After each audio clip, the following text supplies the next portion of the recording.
What's up, y'all? I am your girl Candy, and I am about to speak on it. Yes, I'm about to speak on this second episode of season 12 of The Real Housewives of Atlanta. And it was good, honey. It was good. I had already heard. I can turn a shade tree into a money tree. Now, let's get down to it. Okay, there was a lot going on this episode, so I don't even know where to start. Let me finish speaking, because Kenya twirled her happy ass over there and told before we tell. You saw the way the Portia looked at me. Everyone had something to say. Hager. I guess I'm gonna have to start on Eva. Hager. Okay, Eva, you my girl, but see, I hope y'all really paid attention to what went down in this episode because it will come back later. I need you guys to remember everything that she said in this episode. So I don't want to give away what's going to happen in the future, but what she said in this episode is going to be important for the future. I can't tell y'all now. Listen. Oh my goodness. So let me just get right to it. Okay, so in this episode, well, just as it continued a little bit from what happened last week. So what happened last week was that, we ended at the party that Kenya had, to introduce everybody to her baby.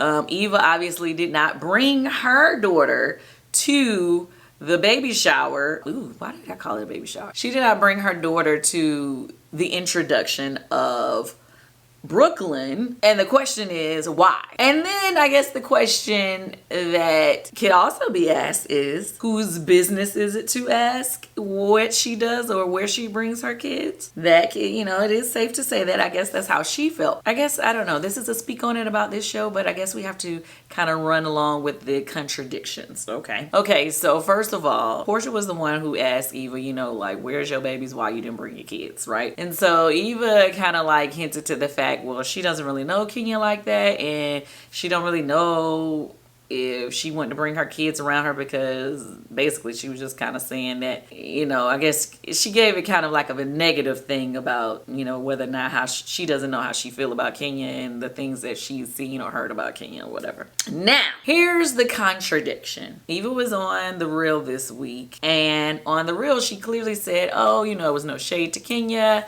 I don't have any problems with Kenya. I just had to go out of town, which is what she had told me during that time, was that she had to go out of town and that she didn't really plan to bring the kids because they was with a babysitter or something, and she had to leave from the event to go to the airport. That's what I had heard initially or originally off camera before we got on camera, and then all of a sudden I heard, the story changed to, well, I don't have to give y'all no answer basically about what I do because, I don't really know Kenya like that, and which it turned into this negative thing about Kenya. Now, that's what made it go left because obviously Kenya feels like, I don't even know this girl like that. I'm trying to invite her to the party and invite her, her kids because, it's a kid thing. And now she's, telling people she don't want to bring her kids to the party because of me. Like, that is kind of jacked up. Like, if you had a negative vibe about a person like that, why even go? Especially because it was a kid's party. It wasn't like it was an adult party. And I guess that was the question at hand. But anyway, back to what I was saying. On The Real, she said it was no shade, no tea, no shade. But on this episode, as soon as you get the real tea from Eva, she's like, I don't even know Kenya like that. I don't even know her real eye color. Like, she started really throwing jabs in at Kenya. And so it's just kind of like, okay, well, what is it? Was it, you just couldn't, make it? I mean, the kids couldn't make it because you was in a rush to go to the airport and you just, it was no shade. I guess it was more so like, which story is it? Is it because you didn't bring them because the kids were in school? Or was it because you don't know Kenya like that and you don't know about her energy and all the other negative stuff that you said on episode 2?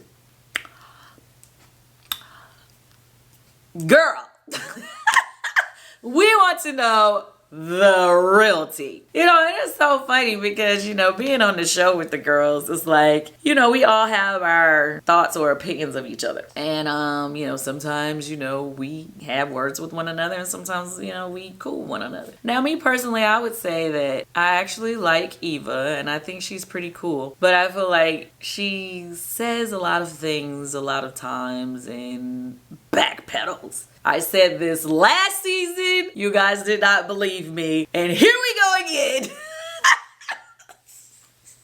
So, I don't really be know. Honestly, I think she naturally, she's good at just like, throwing funny shade all the time. And I think she probably says things sometimes that maybe she doesn't really mean it, or she's saying it, maybe she just like being funny, and I don't really know what it is. Every time she does it later on, she always acts like she doesn't remember saying any of these things. Which brings me to the next scene.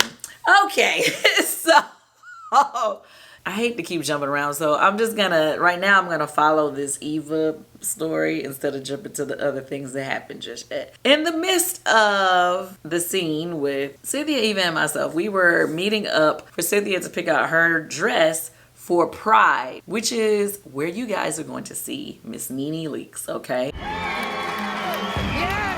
Who is that? So unfortunately, we didn't get to see neneleakes again on this episode 2.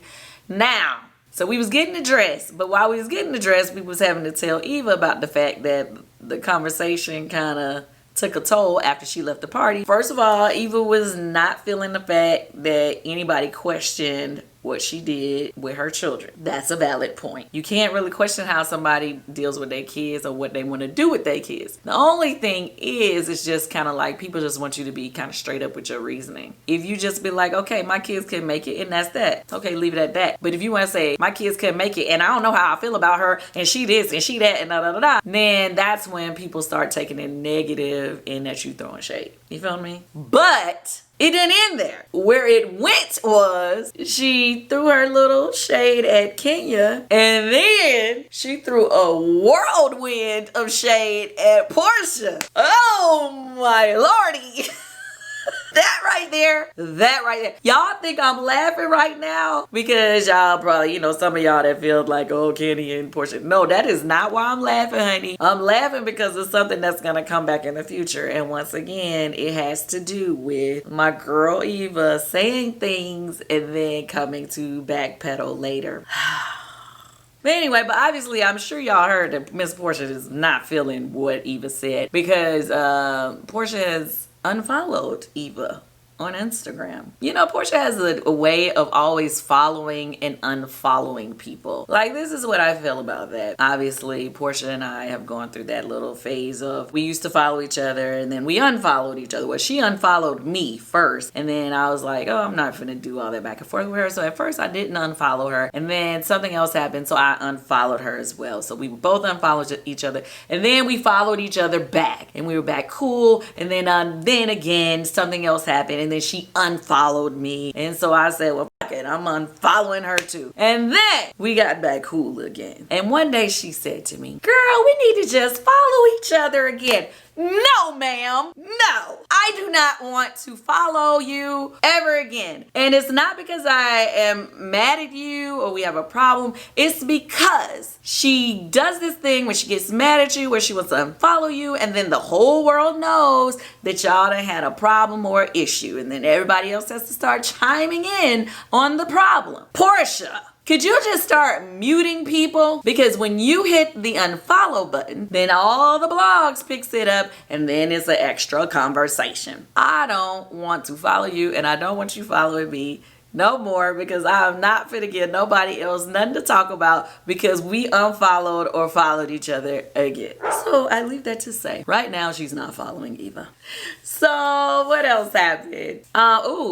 Kenya and Cynthia had a scene together, and Kenya was she was very verbal with Cynthia about how she felt about, she basically felt like, Cynthia was just basically taking up for Eva, and it's like, you jumping on this new friend you got, and you're not really having my back. You just jumping on her bandwagon when she says stuff about you. That was Kenya's point, but Kenya was a little bit abrasive with the way that she was talking to Cynthia. Like, she just straight chopped her down, like quick, like, whoa, ma'am, they're friends. But, sometimes some friends, the way they talk to each other is not in a way that you think friends supposed to talk to each other. Oh, so another really open conversation, which I thought was very enlightening just because I felt like it, for a mother and daughter to be able to have such a open conversation about sexuality on national television was a good thing. Shout out to you, Cynthia, and shout out to you, Noelle. I love the way that y'all had that conversation with each other. Nowadays, you know, a lot of parents and kids, they don't really even know how to talk about sex, period.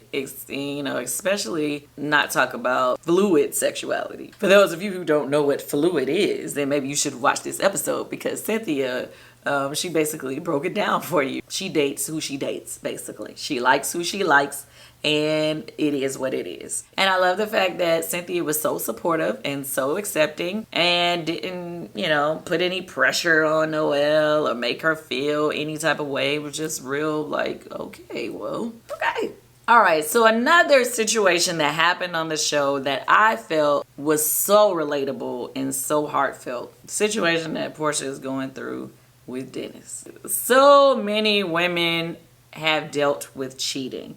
The very ending of the episode was, I felt like it was really emotional because, well, hell, because Porsha was very emotional, and I felt it was real. Every woman, you know, is upset if they find out their man cheated on them. I think it's to the next level. If you find out he was cheating while you was pregnant, there's multiple reasons for that. I mean, obviously, you know, you feel like, oh, you put our child in danger.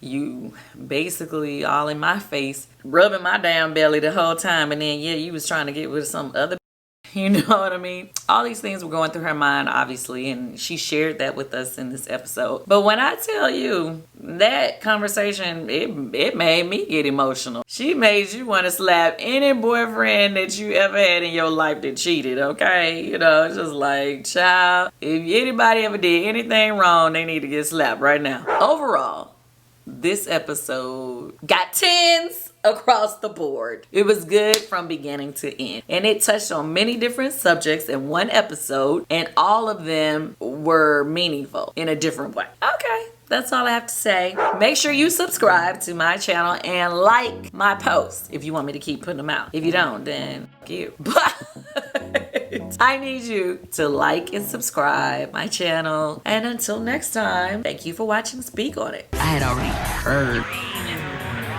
I can turn a shade tree into a money tree. Oh, wait. Shouts out to my boy Don Wizon. He just had a birthday, November 9th. Happy birthday, Don. This is from his t-shirt line. We're gonna drop the website right here. Support my boy Don Juan. Get you one of those shirts. He's basically doing the new meaning brand, where he's taking like words that we normally use as a negative and he's putting a positive to the word. Here we go with the word bitch. Boldly influencing the culture plus community. Get you one.